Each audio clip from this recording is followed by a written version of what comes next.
अस्सलाम वालेकुम, मैं हूँ फ़हीम इरशाद। अच्छा जी, आज की कहानी है कि नखट्टू की।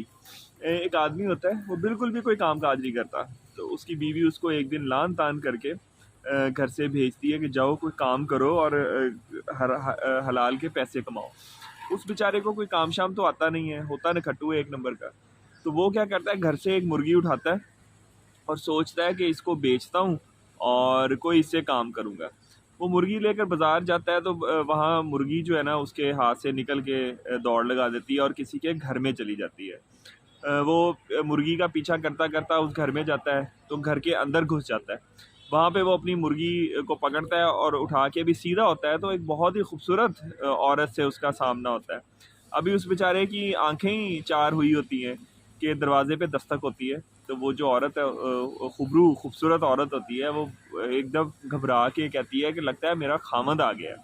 और मेरा जो खामद है ना, वो बहुत ही सरकी किस्म का इंसान है। वो तो तुम्हें देखते सारे ही जो है ना, वो तुम्हारी गर्दन उड़ा देगा। तो वो आदमी घबरा जाता है, कहता है कि अब मैं क्या करूँ? वो कहती है, फ़िक्र ना करो, आओ मैं तुम्हें अलमारी में छुपा देती हूँ। तो वो औरत उसको अपने कमरे की अलमारी में छुपा देती है। जैसे ही वो अलमारी में छुपता है, तो वहाँ देखता है बंदा, वहाँ अलमारी में एक और शख्स जो है ना, वो छुपा बैठा होता है। तो ख़ैर वहाँ पे सिचुएशन अब ये है कि 2 लोग अलमारी में छुपे हुए हैं और बाहर उस औरत का जो जल्लाद नुमा ख़ामद है, वो खड़ा है। तो उसको एक आइडिया आता है, वो कहता है, साथ वाले को पूछता है, तुम ये मुर्गी खरीदोगे? तो साथ जो आदमी छुपा होता है वो कहता है, तुम्हारा दिमाग ख़राब है, हम लोग यहाँ पे फंसे बैठे हैं और जान की जो है वो हमें फ़िक्र है, तो मुर्गी मुझे बेच रहे हो? वो कहता है, देख लो मुर्गी खरीद लो, वरना मैं शोर मचा दूंगा और दोनों मारे जाएंगे।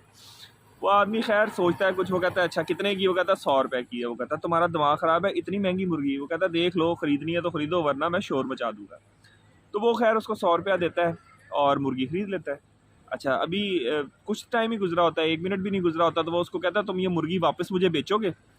तो वो मुर्गी खरीदने वाला जो आदमी होता है वो गुस्से में आ जाता है, कहता है यार तुम्हारा दिमाग ख़राब है, पहले तुम मुर्गी मुझे बेच रहे थे, अब खरीद रहे हो। तो वो कहता है देख लो मुर्गी मुझे बेच दो, वरना मैं जो है ना शोर करूँगा और हम दोनों मारे जाएंगे। तो वो कहता है कि ठीक है, ये मुर्गी तुम 100 रुपए की ले लो। वो कहता है 100 रुपए की नहीं, मैं तो 50 रुपए की खरीदूंगा। कहता है यार अभी तुमने ये मुझसे मुझे 100 रुपए की बेची है। वो कहता नहीं, मैं तो 50 की खरीदूंगा, वरना जो है ना मैं शोर कर दूंगा। खैर वो उसको मुर्गी 50 रुपए की बेच देता है और उसको 50 रुपए का फ़ायदा हो जाता है। अभी वो मुर्गी लेता ही है, दोबारा उसको पूछना शुरू कर देता है कि तुम ये मुर्गी खरीदोगे? तुम ये मुर्गी खरीदो, वरना मैं जो है ना शोर करना शुरू कर दूंगा।